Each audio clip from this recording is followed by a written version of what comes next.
నమస్తే, very good morning. Welcome to the first edition. నేను బ్రహ్మిని. వివిధ వార్తాపత్రికల్లోని ప్రధానాంశాలు ఒకసారి చూద్దాం.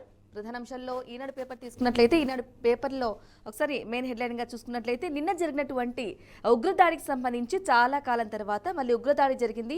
పర్యాటకులపై పంచ. జమ్మూ కాశ్మీర్లో ముష్కరుల నెత్తుటేర్లు. 2 విదేశీయులు సహా 28 మంది మృతి. చనిపోయిన వారిలో హైదరాబాద్ వాసి, కర్ణాటక వ్యాపారి, అలాగే సైనిక దుస్తుల్లో వచ్చి కాల్పులు జరిపిన దుండగులు. సౌదీ అరేబియా పర్యటన కుదించుకుని మోదీ తిరుగు పయనమయ్యారు. ఇక ఉగ్రదాడి జరిగింది చాలా సంవత్సరాల తర్వాత, అంటే మోదీ సర్కార్ ఎన్డీఏ కూటమి వచ్చిన తర్వాత ఉగ్రదాడి అనేది అంటే ఉగ్రదాడులు ఇక ముగిసిపోయినట్లే. ఇక లష్కరీ తోయిబా కానీ కొన్ని ఇస్లామిక్ సంస్థలు కానీ లేదంటే కొన్ని ఉగ్ర సంస్థలు అయితే మట్టుకరిపోయాయి. ఇక్కడ మీదట ఉగ్రదాడి అనేది జరగదు. ఇండియాకు సంబంధించి భద్రతా చర్యలు బాగున్నాయి అని అనుకుంటున్న తరుణంలో నక్సల్స్ రహిత దేశంగా ఉండాలి అని చెప్పేసి అమిత్ షా చెప్పడం జరిగింది. ఈ నేపథ్యంలోనే ఇలాంటి ఉగ్రదాడి జరగడం, అది కూడా పర్యాటకులపై ఆర్మీ దుస్తుల్లో వచ్చి మరి ఉగ్రదాడి జరగడం అత్యంత బాధాకరమే. ఇలాంటి దుర్ఘటన జరగకూడదు, బట్ జరిగింది. ఇక జమ్మూ కాశ్మీర్లో ముష్కరుల నెత్తుటేర్లు అని చెప్పేసి కూడా ఒక మెయిన్ హెడ్లైన్గా చూసుకోవచ్చు. అనంతనాగ్ జిల్లా పహల్గాంలో ఉగ్రవాదుల కాల్పులో గాయపడిన మహిళను ఆసుపత్రికి తరలిస్తున్నారు భద్రతా సిబ్బంది. 27 మంది దాకా చనిపోయారు. ఇంకా అంటే వాళ్ళ పర్యాటకులపై దాడులు జరిగిన నేపథ్యంలో కొంతమంది గాయపడడం కూడా జరిగింది. ఒకటే వాదన వస్తుంది, అంటే వాళ్ళు ఏ భాష మాట్లాడుతున్నారు దానికి సంబంధించి ఆ భాష అడిగి మరి వారిపై దాడి జరగడం, అత్యంత కిరాతకంగా కాల్చి చంపడం కూడా జరిగింది అని చెప్పేసి చూసుకుంటున్నాం. అంటే ఏ భాష మాట్లాడాలని కూడా అర్థం కాని పరిస్థితిలో ఉన్నామని చెప్పుకోవాలి.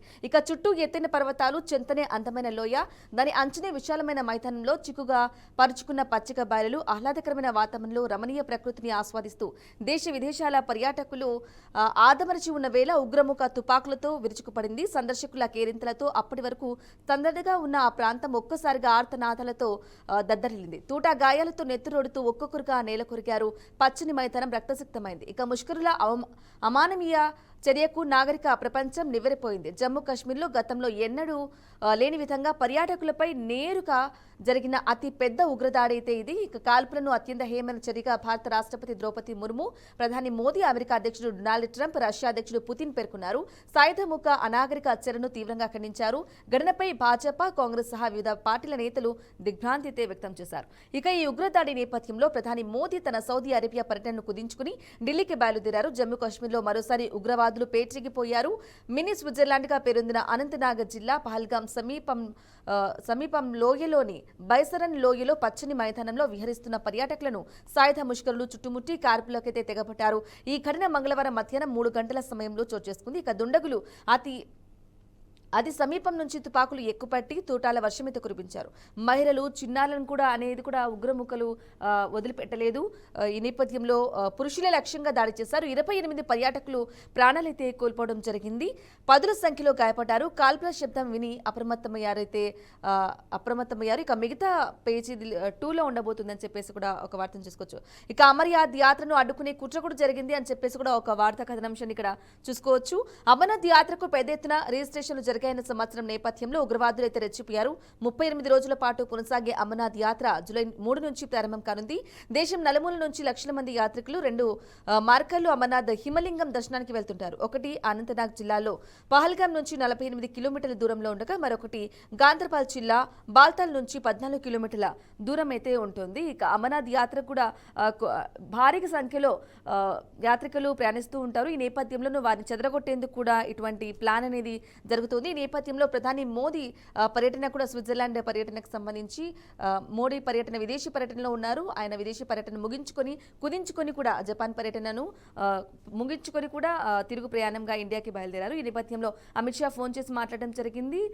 అలాగే కొంత ఆరా తీయడం కూడా జరిగింది. అసలు ఉగ్రవాదులు పర్యాటకులపై దాడి అనేది ఇది మొదటిసారి ఇంత పెద్ద ఎత్తున అంటే ఆర్మీ డ్రెస్సుల్లో బైక్ పై వచ్చి మరి ఆర్మీ అంటే జవాన్లు అనుకోని పర్యాటకులు ఫ్రీగా ఉన్న నేపథ్యంలో వాళ్ళు పర్యాటకులుగా వాళ్ళు చుట్టూతా విహరిస్తున్న నేపథ్యంలో వారు ఏ భాష మాట్లాడుతున్నారు, అసలు వాళ్ళు ఏంటి, ఎక్కడి నుంచి వచ్చారు అనే దాన్ని తెలుసుకుని మరి ఉగ్రవాదులు ఇంత దారుణమైన ఘటనకైతే పాల్పడ్డారు. ఏకంగా 28 మంది చిన్నారులు, పురుషులు అనే తేడానే లేదు. ఎక్కువగా చెప్పాలంటే పురుషుల లక్ష్యంగా ఇటువంటి దాడి అయితే జరిగింది. చిన్నారులను కూడా వదిలిపెట్టలేదు. అసలు 28 మంది మృతి చెందడం జరిగింది. మరికొందరు కూడా గాయపడ్డారు.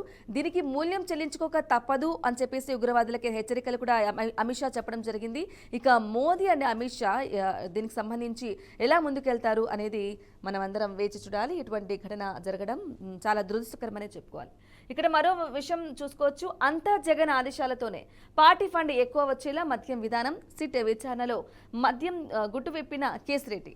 ఇక కేసిరెడ్డికి సంబంధించి నిన్న అరెస్ట్ జరిగిన విధానానికి సంబంధించి మద్యం కుంభకోణంలో విజయసాయిరెడ్డి, కేసిరెడ్డి, మిథున్ రెడ్డి ఇలా వరుసబట్టి సిట్ అధికారుల విచారణలో హాజరవుతున్నప్పటికీ ఇదంతా జరిగింది జగన్ ఆదేశాలతోనే అని చెప్పేసి కూడా ఒక వార్తా కథనాంశాన్ని చూసుకోవచ్చు. నిన్న జరిగినటువంటి అరెస్టుతో కేసిరెడ్డి మాట్లాడడం జరిగింది. దానికి సంబంధించిన వార్తను చూసుకోవచ్చు. ఇక జగన్ ఓఎస్డీ కృష్ణమోహన్ రెడ్డికి ప్రతి నెల 50 నుంచి 60 కోట్ల రూపాయలైతే వస్తున్నాయి. మిథున్ రెడ్డి, విజయసాయిరెడ్డి, బాలాజీలకు వెళ్లేవి. ఇక సత్యప్రసాద్ కు కన్ఫర్మ్డ్ ఐఏఎస్ ఇస్తామని ప్రలోభ పెట్టారు. మొత్తం ముడుపులు 3200 కోట్లు. బంగారం కొనుగోలు, షెల్ కంపెనీలు, స్థిరాస్తి సంస్థల ఖాతాల్లోకి మళ్లింపు, ముడుపులు ఇచ్చిన కంపెనీలకే సరఫరా ఆర్డర్లు, రాజ్ కసిరెడ్డి డిమాండ్ రిపోర్టులో పేర్కొన్న సిట్. ఇక రాజ్ కసిరెడ్డి అరెస్టుతో గత కొంతకాలంగా మద్యం కుంభకోణం ఏపీకి సంబంధించి మద్యం కుంభకోణంలో పలు వార్తా కథనాంశాలు వింటూనే ఉన్నాం. ఈ నేపథ్యంలో రాజ్ కసిరెడ్డికి చాలా సార్లు నోటీసులు ఇవ్వడం జరిగింది. 3 సార్లు నోటీసుల తర్వాత నిన్న ఆయన అరెస్ట్ చేయడం జరిగింది. అరెస్ట్ చేసిన తర్వాత ఇటువంటి వ్యాఖ్యలు చేశారు. అంటే మొత్తం గత వైసీపీ పాలన 5 సంవత్సరాలు ఏ విధంగా అయితే పాలించిందో ఆ విధంగా ఆ పాలనకు సంబంధించి మొత్తం జగన్కి సంబంధించి జగన్ హయాంలోనే జగన్ ఆదేశాలతోనే ఇదంతా జరిగింది అని చెప్పేసి కూడా నిన్న అరెస్ట్ అయిన కేసిరెడ్డి చెప్పడం జరిగింది. దాన్ని చూసుకోవచ్చు.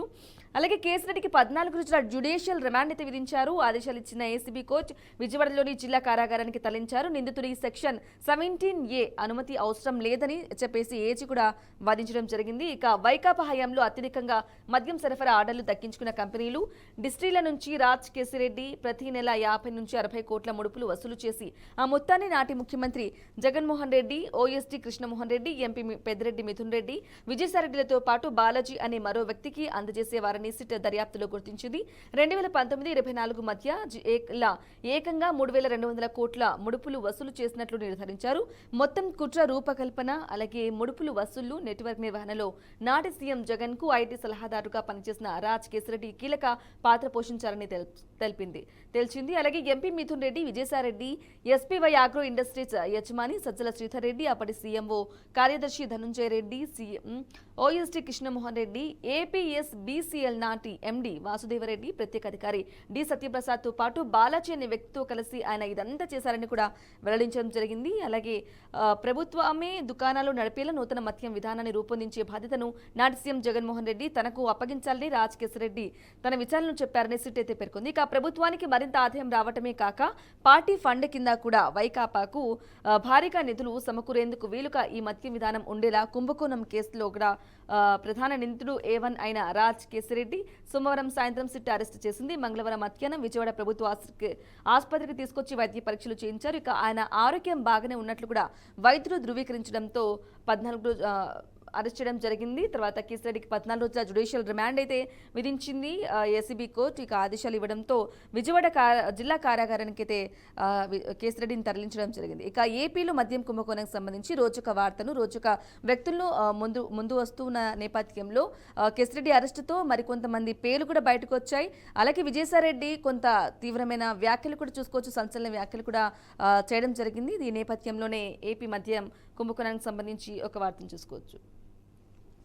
అలాగే ఇక్కడ మరో వార్తను చూసుకున్నట్లయితే పోలవరం బనకచెర్ల ప్రాజెక్టుకు సాయం చేయండి. ఇక సీఎం అలాగే అమిత్ షా కర్నూలులో హైకోర్టు బెంచ్ త్వరగా ఏర్పాటు చేయండి, పారిశ్రామిక కారిడార్ల అభివృద్ధిలో వేగం పెంచండి. కేంద్ర మంత్రులు సిఆర్ పాటిల్, అర్జున్ రామ్, పీయూష్ గోయల్లకు సీఎం చంద్రబాబు వినతులు.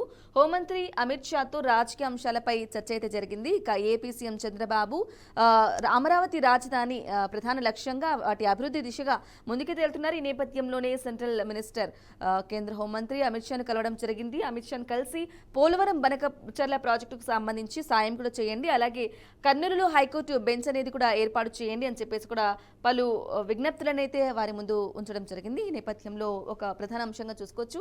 మరో వార్తను చూసుకున్నట్లయితే పిఎస్ఆర్ ఆంజనేయులు అరెస్ట్. ముంబై నటి కాదంబరి జైత్వానీపై అక్రమ కేసు వేధింపుల వ్యవహారంలో రెండో నిందితుడు అరెస్ట్ అయ్యారని చెప్పేసి కూడా ఆయన ఒక చిత్రాన్ని కూడా ఇక్కడ ఇవ్వడం జరిగింది. ఇక హైదరాబాద్ లోని ఆయన ఫామ్ హౌస్ లో అదుపులోకి తీసుకున్న సిఐడి విజయవాడకు తరలింపు. డీజీ క్యాడర్ ఐపీఎస్ అధికారి అరెస్ట్ ఇదే తొలిసారి అవడం.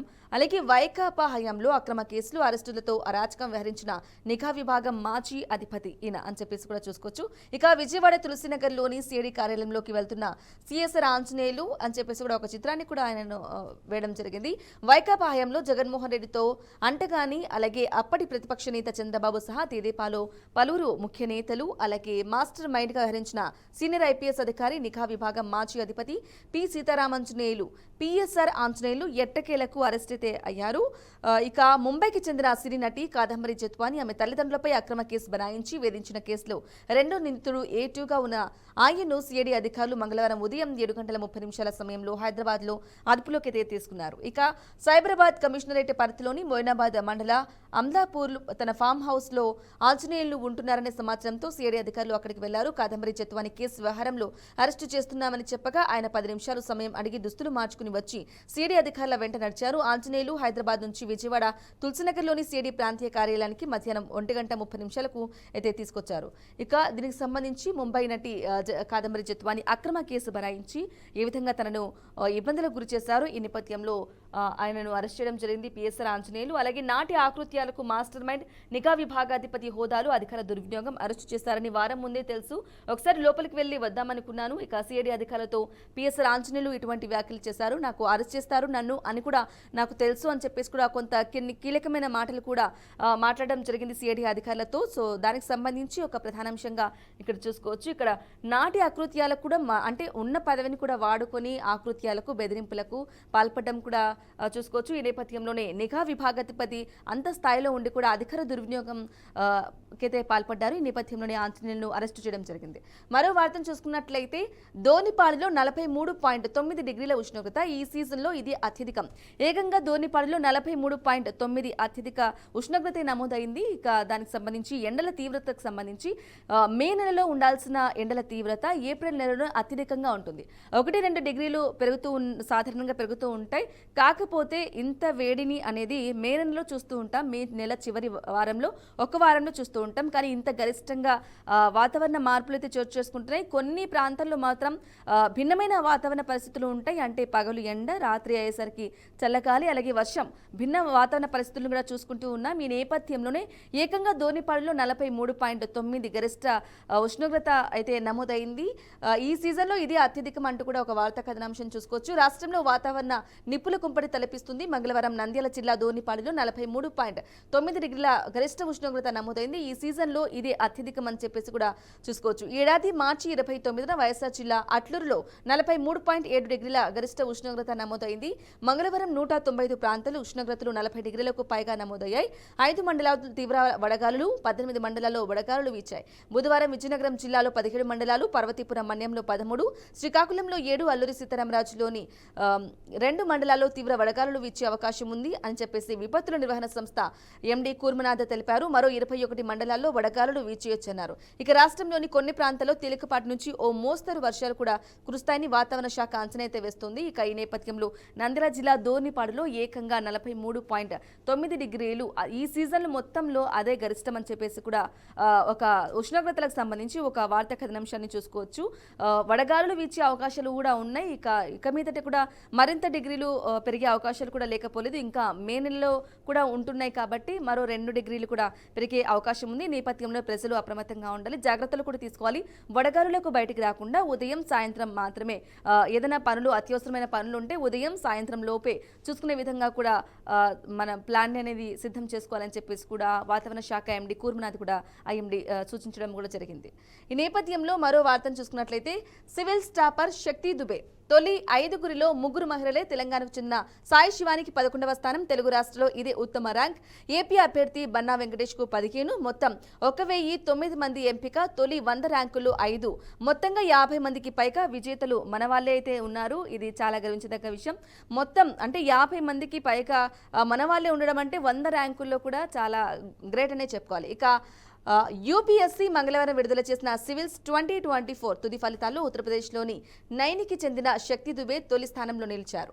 ఇక హర్యానాలో పుట్టి వడోదరలో పెరిగి హర్షిత గోయల్ 2వ ర్యాంకు, అలాగే మహారాష్ట్రలోని పూణేకు చెందిన డోంగ్రే అజిత్ పరాగ్ 3వ ర్యాంకు సాధించారు. గుజరాత్లోని అహ్మదాబాద్కు చెందిన షామార్కి చిరాగ్ 4వ ర్యాంకు, ఢిల్లీకి చెందిన ఆకాష్ గారికి 5వ ర్యాంకు సొంతం చేసుకున్నారు. 5గురు టాపర్లో 3 1, 2, 4 ర్యాంకులు మహిళలే కావడం కూడా విశేషం. ఇక అలాగే వరంగల్కు చెందిన సాయి శివాని 11వ ర్యాంకు సాధించారు. తెలుగు రాష్ట్రాల్లో ఆమెదే ఉత్తమ ర్యాంకు. ఆ తర్వాత ర్యాంకు ఆంధ్రప్రదేశ్లోని శ్రీకాకుళం జిల్లాకు చెందిన బన్నా వెంకటేష్ది. ఆ తర్వాత ఆయన ఇప్పటికే సివిల్ సర్వీసెస్లో ఉన్న మళ్లీ రాసి 15వ ర్యాంకు కైవసం చేసుకున్నారు. మొత్తంగా దేశంలోని అత్యున్నత సర్వీసులకు 1009 మంది అయితే ఎంపికయ్యారు. ఇక వీరిలో 725 మంది పురుషులు, 284 మంది మహిళలు ఉన్నారు. 25 మంది టాపర్లలో 11 మంది మహిళలు, 14 మంది పురుషులు. సివిల్ సర్వీసెస్లో 100 లోపు ర్యాంకులు అయితే ఉండడం జరిగింది. ఇక చూసుకోవచ్చు వారి చిత్రాలు కూడా శక్తి దుబే, అలాగే హర్షిత్ గోయల్, డోంగ్రే అజిత్ పరాగ్ 1, 2, 3 ఈ ర్యాంకులకు సంబంధించి, అలాగే మొదటి 5లలో కూడా 5 ర్యాంకులలో కూడా మహిళలే కావడం కూడా మహిళలే 3 ఉండడం కూడా విశేషం అని చెప్పుకోవాలి. ఇక పేపర్ అనాలిసిస్ అనేది కంటిన్యూ చేద్దాం షార్ట్ బ్రేక్ తర్వాత. Stay with us. Welcome back to the first edition. ఇంతకుముందు మాట్లాడుకున్నట్టు ఈనాడు పేపర్ చూస్తాం. ఇప్పుడు ఆంధ్రజ్యోతి పేపర్కి వెళ్దాం. ఆంధ్రజ్యోతి పేపర్లోని ప్రధాన అంశాలు ఒకసారి పరిశీలిద్దాం. ఇక అన్నిట్లో మెయిన్ ప్రధానాంశంగా కాశ్మీర్కి సంబంధించి ఉగ్రదాడికి సంబంధించి కాశ్మీర్లో నెత్తుటేర్లు, ఉగ్రవాదుల నరమేధం, పర్యాటకులపై కాల్పులు, 26 మంది కాల్చివేత, 20 మందికి అయితే గాయాలు జరిగింది అని చెప్పేసి ఒక మెయిన్ హెడ్లైన్ గా చూసుకోవచ్చు. ఇక మృతుల్లో 2 విదేశీయులు, 2 స్థానికులు. హైదరాబాద్ చెందిన మనీష్ రంజన్ మృతి, మినీ స్విట్జర్లాండ్ గా పేరొందిన పహల్గాంలోని బైసారంలో దారుణ ఘటన, సైనిక దుస్తులో వచ్చిన ముష్కరులో పర్యాటకుల పేర్లు అడిగి మరి కూడా కాల్పులు జరిగారు. ఇది అత్యంత క్రూరత్వం. అసలు పర్యాటకులు ఏం మాట్లాడుతున్నారు, వారి పేర్లను బట్టి కూడా చంపడం అయితే ఇక్కడ చూస్తున్నామని చెప్పుకోవాలి. మైదానం కావడంతో తప్పించుకోవడానికి వీల్లేక తుపాకీ గుళ్లకు బలైన పర్యాటకులు ఉగ్రదాడి తమ పనేనని టీఆర్ఎఫ్, ఇది లష్కరే తోయిబా నుంచి ఉద్భవించిన ఉగ్ర సంస్థ అని చెప్పేసి కూడా ప్రకటించడం జరిగింది. ఈ నేపథ్యంలో ఉగ్రదాడి అనేది అత్యంత కిరాతకంగా అయితే జరిగింది. అంటే పర్యాటకుల పేర్లు, ఎవరైతే పర్యాటకులు వచ్చి ఉన్నారో వాళ్ళ పేర్లను కూడా అడిగి వాళ్ళు ఎక్కడి నుంచి వచ్చారు, వాళ్ళు మాట్లాడే భాషను బట్టి కూడా కాల్చి చంపడం అనేది అత్యంత దుర్మార్గమైన చర్య. ఈ నేపథ్యంలో కాశ్మీర్ లోయలో ఉగ్రవాదులు రెచ్చిపోయారు. అనంతనాగ్ జిల్లాలో పల్గాంలోని మంగళవారం పచ్చిక బయలులో తిరుగుతూ ప్రకృతి అందాలను చూసి పరవశిస్తున్న పర్యాటకులపై హఠాత్తుగా దాడి తెగబడ్డారు. మినీ స్విట్జర్లాండ్ గా పేరొందిన బైసారన్ ప్రాంతంలోని కొండల మధ్యనున్న మైదాన ప్రాంతంలో పర్యటిస్తున్న వారిపై పాశవిక దాడికైతే పాల్పడ్డారు. ఇక సైనిక దుస్తులు వచ్చిన ఉగ్ర మూకలు విచక్షణ రహితంగా కాల్పులు జరిపారు. పచ్చని కొండల్లో నెత్తుటేర్లు పారించారు అని చెప్పుకోవాలి. ఇక ఆప్తులను కోల్పోయిన దుఃఖంతో బాధితురాలు శోకంలో అయితే మునిగిపోయింది. ఇక ఆ ఉగ్ర మూకను వదిలిపెట్టమని చెప్పేసి కూడా మోదీ సౌదీ నుంచి వెనక్కి హుటాహుటిన శ్రీనగర్ చేరుకున్న అమిత్ షా అని చెప్పేసి కూడా ఒక వార్తను చూసుకోవచ్చు. ఆ ఉగ్ర మూకల్ని వదిలిపెట్టేది లేదు. ఖచ్చితంగా వాళ్లకు మూల్యం చెల్లించుకోవాల్సింది, మూల్యం చెల్లించుకోక తప్పదు. ఇండియా దీన్ని తిప్పికొట్టాలి. ఖచ్చితంగా ఉగ్రవాదులు అనేది ఇండియా మీద మరోసారి దాడి చేయకుండా, ఇటువంటి ఘటనలు జరగకుండా ఉండేందుకు కూడా సెంట్రల్ ప్రభుత్వం అలాగే మోదీకి సంబంధించి కూడా దీనికి సంబంధించి చర్యలు కూడా తీసుకోవాలని చెప్పేసి కూడా అనుకుంటూ ఉన్నాం. ఈ నేపథ్యంలో మతం అడిగి మరి మారణకాండ అని చెప్పేసి కూడా ఇది చాలా అసలు నీచాతి నీచంగా ఇంత దారుణానికి పాల్పడ్డారు. అంటే వారి మతం ఏంటి అని చెప్పేసి కూడా కాల్చడం అంటే అసలు హేమైన చర్య అని చెప్పుకోవాలి. ఖురాన్ సూక్తులను చెప్పించి ముస్లింలు కాదని నిర్ధారించుకుని మరి కాల్చివేత అనేది చూస్తూ ఉన్నాం. అంటే ముస్లింలు కాదు కాబట్టి చంపడం అంటే ఎంత దారుణమైన ఘటనకు మనం దేశంలో ముందుకెళ్తూ ఉన్నాం. కానీ ఎక్కడికి వెళ్తున్నాం? అసలు ఆర్మీ దుస్తుల్లో వాళ్ళు వచ్చేంత వరకు వాళ్ళు పర్యాటకులను అంటే వెతికి మరి వాళ్ళు ఒక రిపోర్ట్ని తయారు చేసుకుని వాళ్ళు ఇలా అంటే గస్తీ కాసి మరి ఇలా కాల్చడం అంతవరకు ప్రభుత్వం ఏం చేస్తుంది అసలు అనేది కూడా మాట్లాడుకోవాల్సిన పరిస్థితి అయితే ఉంటుంది. ఈ నేపథ్యంలో హిందువులు పురుషులే లక్ష్యంగా ఉగ్ర దాడులు అయితే జరిగింది. అలాగే హనీమూన్ జంట ఇక భార్య కళ్ళ ముందే భర్త కాల్చివేత, మరో ఘటనలో కుమార్తె ఎదుట తండ్రి హతం అని చెప్పేసి కూడా చూసుకోవచ్చు. ఇక్కడ హృదయ విదారక చిత్రాన్ని కూడా ఒక వైపు చూసుకోవచ్చు. అసలు ఖురాన్ సూక్తులను వాళ్ళు చెప్పిస్తే వాళ్ళు ముస్లిమ్స్ అయితే గనక వాళ్ళని వదిలిపెట్టేశారు, లేదు అంటే కనుక వాళ్ళని కాల్చి చెప్పారు. హిందువులే టార్గెట్గా ఇటువంటి ఘటనలు జరగడం అయితే చూస్తూ ఉన్నాం. అసలు ఇంత హేమైన చర్యను మరోసారి మనం అసలు చూసుకోలేము. భవిష్యత్తులో కూడా ఇంత దారుణంగా హిందువులు పురుషులే లక్ష్యంగా ఉగ్రవాదుల దాడి అయితే జరిగింది. ముస్లింలు కాదు అని చెప్పేసి వాళ్ళంతటా వాళ్ళు నిర్ధారించుకొని వాళ్ళ పేర్లను అడిగి లేదా వాళ్ళ మాట్లాడే భాషను బట్టి కూడా ఈ ఘటన కాల్చివేయడం జరిగింది. ఇటువంటి ఉగ్రదాడులను ఖచ్చితంగా తిప్పికొట్టాలి. మనందరం ఏకమై ఇటువంటి ఉగ్రదాడులను ఖచ్చితంగా ఖండించాలి. మరోసారి ఇటువంటి ఘటనలు జరగకుండా గవర్నమెంట్ ఖచ్చితంగా వాళ్ళన్నింటినీ చర్యలు తీసుకోవాలి. అలాగే పిఎస్ఆర్ అరెస్ట్ ఇంతకుముందు పేపర్లో ఈనాడు పేపర్లో మాట్లాడుకున్నట్లు నటి కాదంబరి జత్వాని కేసులో కీలక ఏటుగా ఉన్నారు. ఇక వారికి అరెస్ట్ చేయడం జరిగింది. ఈ నేపథ్యంలోనే వారికి సంబంధించిన ఒక వార్తా కథనాంశాన్ని కూడా చూసుకోవచ్చు. అలాగే ఇక్కడ మరో వార్తను చూసుకున్నట్లయితే జగన్ చెప్పారు నేను చేశాను, ముడుపులు డబ్బులు జగన్ ఓఎస్టీకి ఇచ్చాం, లిక్కర్ స్కామ్ లో సూత్రధారి రాజ్ కసిరెడ్డి అంగీకారం, A4 గా ఎంపీ మిథున్ రెడ్డి, A1 గా రాజ్ కసిరెడ్డి, A5 సాయిరెడ్డి. ఇక మద్యం స్కామ్ లో నిందితుడు రాజ్ కసిరెడ్డిని ప్రభుత్వ ఆసుపత్రికి తీసుకొచ్చారు పోలీసులు. ఈ నేపథ్యంలో ఆయన విచారణకు ఎన్నిసార్లు నోటీసులు ఇచ్చినా విచారణకు హాజరు కాకపోవడంతో ఆయన అరెస్ట్ చేయడం జరిగింది. ఈ నేపథ్యంలోనే ఆయన కొన్ని కీలక వ్యాఖ్యలు కూడా చేశారు. ఇంతకుముందు పేపర్లో కూడా సేమ్ దీని గురించి మాట్లాడుకున్నట్లు ఏపీ మద్యం కుంభకోణానికి సంబంధించి ముడుపులన్నీ కూడా జగనే డబ్బులు ఓఎస్డీకి ఇచ్చాం అని చెప్పేసి కూడా అంతా ఆయన చెప్పారు నేను చేశాను అనే రీతిలో రాజకేశ్ రెడ్డి మాట్లాడడం జరిగింది. ఇక విజయసాయి రెడ్డికి సంబంధించి ఎంపీ మిథున్ రెడ్డికి సంబంధించి ఒక్కొక్కరుగా బయటకు వస్తూ ఉన్నారు. ఈ నేపథ్యంలోనే నెక్స్ట్ ఎవరు ఉండబోతున్నారు వైసీపీ దాంట్లో అని చెప్పేసి కూడా చాలా మంది ఉత్కంఠగా ఎదురు చూస్తున్నారు. ఒకవేళ విజయసాయి రెడ్డి ఎవరి పేరు చెప్తారా అని చెప్పేసి కూడా వైసీపీ నేతల్లో గుబులు అయితే మొదలవుతోంది. కానీ ఇన్ని రోజులు సైలెంట్ గా ఉన్న విజయసాయి రెడ్డి ఎందుకు ఇప్పుడే మాట్లాడుతున్నారు అనే ఒక ప్రశ్న కూడా వస్తూ ఉంది. అంటే వారిని వారు సంరక్షించుకోవడానికి ఇలా చెప్తున్నారా, లేకుంటే నిజంగానే వాళ్ళ పేరు తెలుసా, లేకుంటే ఇన్ని రోజులు ఎందుకు సైలెంట్ గా ఉండాల్సిన పరిస్థితి వచ్చింది, అదితో ముందే చెప్పి ఉండే అవకాశం అయితే ఉంది. విచారణకు హాజరు కావమని కొంత చెప్పినప్పటికీ కూడా సిట్ కానీ ఈడీ కానీ చెప్పినప్పుడు లేదు నేను ఈ రోజే వస్తాను అని అత్యుత్సాహం చూపడానికి కూడా కొంచెం ఆయన మీద కొంచెం అంటే ఉత్కంఠ రేపే విధంగా ఉంది. అలాగే మరో వార్తను చూసుకున్నట్లయితే హీరో మహేష్ బాబుకు ఈడీ నోటీస్ అయితే ఇచ్చింది. 27న విచారణకు రావాలని చెప్పేసి కూడా పిలుపైతే ఇచ్చింది. ఇక పలు సంస్థల్లో ఆయనకు మనీ లాండరింగ్కి సంబంధించి కొన్ని సంస్థలు సురానా గ్రూప్ అలాగే మరో కంపెనీకి సంబంధించి కూడా మనీ లాండరింగ్కి పాల్పన్నారని చెప్పేసి వాటి ప్రమోషన్స్లో భాగంగా మహేష్ బాబు యాక్ట్ చేయడం జరిగింది. మహేష్ బాబు కొన్ని అడ్వాన్స్గా కొన్ని కోట్లను అయితే తీసుకోవడం జరిగింది. ఈ నేపథ్యంలో ఆయనకు ఈడీ కూడా నోటీసులు ఇవ్వడం జరిగింది. దానికి సంబంధించిన వార్తను చూసుకోవచ్చు. ఇక సినిమాలకు యానిమేషన్ అంటూ 400 కోట్లకు కుచ్చుటోపి, ఓ యానిమేషన్ డెవలపర్ భారీ మోసం, లక్ష లాభం అంటూ నమ్మించి బురుడి 400 కోట్ల రూపాయలకు సంబంధించి కుచ్చుటోపి కూడా పెట్టడం జరిగింది. అంటే సినిమాకు సంబంధించి యానిమేషన్ చిత్రీకరణ జరుగుతుంది. యానిమేషన్ చేయాలి అంటే ఇంత మొత్తంలో డబ్బు చెల్లించాలి, ఇంత మొత్తంలో డబ్బు వస్తేనే యానిమేషన్ పూర్తవుతుంది అని నమ్మించి 400 కోట్ల రూపాయలు అయితే కుచ్చుటోపి పెట్టడం, ఇంత భారీ మొత్తంలో కుచ్చుటోపి అయితే జరిగింది. ఓ యానిమేషన్ డెవలపర్ భారీ మోసం అయితే జరిగింది అని చెప్పేసి కూడా ఒక వార్తా కథనాంశాన్ని చూసుకోవచ్చు. అలాగే మరో వార్తను చూసుకోవచ్చు.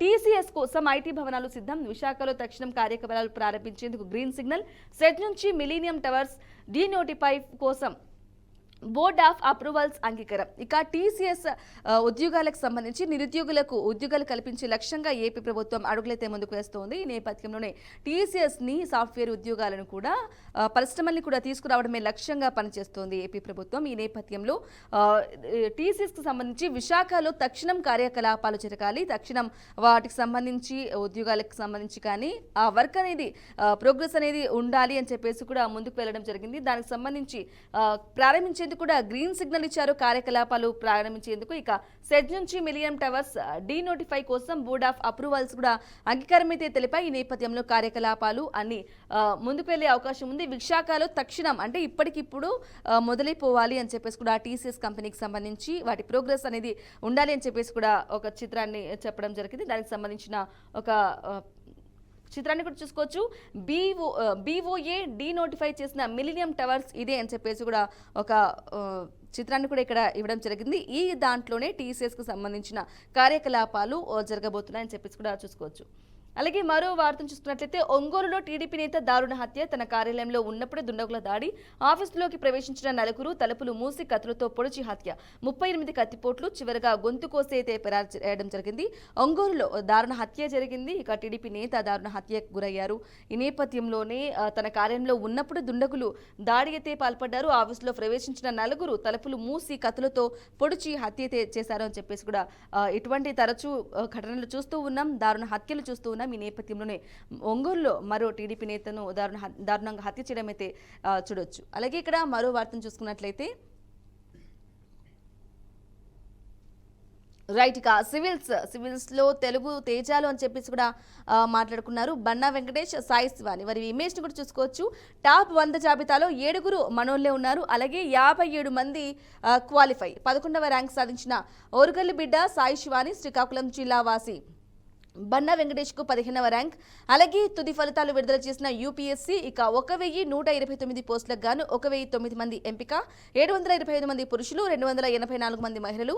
తొలి ప్రయత్నంలోనే టాపర్ గా యూపీ యువతి శక్తి అని చెప్పేసి కూడా చూసుకోవచ్చు. ఇక ఎప్పట్లాగనే సివిల్స్ పరీక్షలో తెలుగువారు మరోసారి అయితే సత్తా చట్టారు. అలాగే ఉభయ తెలుగు రాష్ట్రాలకు చెందిన 57 మంది అభ్యర్థులు ర్యాంకులైతే సాధించారు అని చెప్పేసి కూడా ఒక వార్తా కథనాంశాన్ని చూసుకోవచ్చు. టాప్ 100 జాబితాలో 7 మొత్తంగా మన వాళ్ళే ఉన్నారు. సగంకి పైగా అంటే 57 మంది క్వాలిఫై అయ్యారని చెప్పేసి కూడా ఒక వార్తా కథనాంశాన్ని కూడా చూసుకోవచ్చు. సివిల్స్ కి సంబంధించి మరో వార్తను చూసుకున్నట్లయితే అమరావతికి మద్దతు ఇవ్వండి, చరిత్రలో నిలిచిపోయేలా నిర్మించడానికి అండగా ఉండండి. కేంద్ర హోంమంత్రి అమిత్ షాకు సీఎం చంద్రబాబు అయితే విజ్ఞప్తి చేశారు. అమరావతికి అండగా ఉండండి, అలాగే అమరావతిని డెవలప్ చేయడానికి కూడా సాయం చేయండి అని చెప్పేసి కూడా అమిత్ షాను చంద్రబాబు కోరడం జరిగింది. ఈ నేపథ్యంలోనే దానికి సంబంధించిన ఒక చిత్రాన్ని చూసుకోవచ్చు. ఇక మరో పేపర్ నుంచి వెళ్దాం. మరో పేపర్లో చూసుకున్నట్లయితే సేమ్ ఉగ్రదాడికి సంబంధించి అది అంత హేమైన చర్య కాబట్టి దానికి సంబంధించిన అన్ని పేపర్లలో ఇదే మెయిన్గా ప్రధానాంశంగా ఉండబోతుంది. ఇక దానికి సంబంధించి పర్యాటకులపై పంచా, జమ్మూ కాశ్మీర్లో ఉగ్రవాదుల ఘాతకం, 2 విదేశీయులు సహా 28 మంది, ఏకంగా 28 మంది చనిపోవడం జరిగింది. ఇక చనిపోయిన వారిలో హైదరాబాద్ వాసి, కర్ణాటక వ్యాపారి, క్షతగాత్రులు మహారాష్ట్ర, గుజరాత్, ఛత్తీస్గఢ్, ఒడిషా వాసులు అయితే ఉన్నారు. సైనిక దుస్తులు వచ్చి మరీ కాల్పులు జరిపిన దుండగులు. పహల్గాం పట్టణానికి 6 కిలోమీటర్ల దూరంలో దారుణం, రక్తసిక్తమైన మినీ స్విట్జర్లాండ్. ఇక ఇది అత్యంత ఘాతుకం, తీవ్రంగా ఖండించిన ముర్ము, మోదీ, ట్రంప్, పుతిన్ సహా పలువురు నేతలు. సౌదీ అరేబియా పర్యాటక కుదిరించుకుని మోదీ తిరుగు పయనమైతే అయ్యారు. ఇక జమ్మూ కాశ్మీర్లో జరిగినటువంటి ఈ ఉగ్రదాడికి సంబంధించి పహల్గాం అనే ప్రదేశంలో ఇట్లా చుట్టూతా కొండ ప్రాంతం ఉంటుంది. ఈ నేపథ్యంలో అక్కడ సేద తీరుతూ ఉంటారు పర్యాటకులు. అలానే ఈ ప్రాంతాన్ని చూసుకున్నట్లయితే ఎక్కడికి తప్పించుకునే మార్గం కూడా లేకపోలేదు. అంటే బిల్డింగ్ల దగ్గరలో లేదంటే ఎక్కడికి వెళ్ళని తప్పించుకోలేము, దగ్గరికి వచ్చి మరి కాల్పులు అయితే జరిగినాయి. ఈ నేపథ్యంలోనే చాలా మంది కూడా ఆ తుపాకుల తూట కూడా బలి కావడం కూడా వచ్చింది. ఇక మోదీ హుటాహుటిన పర్యటన, జపాన్ పర్యటన, విదేశీ పర్యటనలో ఉన్న నేపథ్యంలో 2 రోజుల పర్యటన కూడా కుదించుకుని ఆయన తిరుగు పైన ఇండియాకి వచ్చారు. వెంటనే అమిత్ షా కాల్ చేసి మాట్లాడడం జరిగింది. దీనిపై ఆరా తీయడం కూడా జరిగింది. అలాగే మోదీ, అలాగే ట్రంప్, అలాగే పుతిన్ కూడా ఈ ఉగ్రదాడిని వారి ఖండించారు. అగ్రరాజ్యాలకు సంబంధించిన అధినేతలు కూడా దీనికి సంబంధించి కూడా ఖండించడం జరిగింది. ఇటువంటి హేమైన చర్య మరోసారి జరగకుండా అయితే ఉండాలి అని చెప్పేసి కూడా కొంత మాట్లాడడం జరిగింది. ఇక దానికి సంబంధించిన వార్త కథనాంశం చూసుకోవచ్చు. ఒక మెయిన్ బ్లూ కలర్లో కూడా ఇవ్వడం జరిగింది. ఇక చుట్టూ ఎత్తైన పర్వతాలు, చెంతనే అందమైన లోయ, దాన్ని అంచునే విశాలమైన మైదానంలో చిక్కగా పరుచుకున్న పచ్చిక బయలు, ఆహ్లాదకరమైన వాతావరణంలో రమణీయ ప్రకృతిని ఆస్వాదిస్తూ దేశ విదేశాలకు పర్యాటకులు ఆదమర్చి ఉన్న వేళ ఉగ్రమూక విరుచుకుపడింది. దానికి సంబంధించిన వార్తను చూసుకోవచ్చు. ఈ పార్కు లాగా ఇటువంటి కొండలు, లోయలు ఉన్న నేపథ్యంలో దీన్ని మినీ స్విట్జర్లాండ్గా కూడా పిలుస్తూ ఉంటారు. ఇక్కడ సేద తీరుతూ ఉంటారు. సో మినీ స్విట్జర్లాండ్ అనేది రక్తసిక్తమైంది అని చెప్పేసి కూడా చెప్తున్నారు. ఇది ఇక్కడ మెయిన్ హెడ్లైన్గా, మెయిన్ ప్రధానాంశంగా కూడా కాశ్మీర్కి సంబంధించిన ఉగ్రదాడికి సంబంధించి కూడా మెయిన్ అన్ని పేపర్లలో ప్రధానాంశంగా ఉంది. సో ఇది ఇవాల్టి the first edition. Stay tune, BRK news, Telugu సత్తా.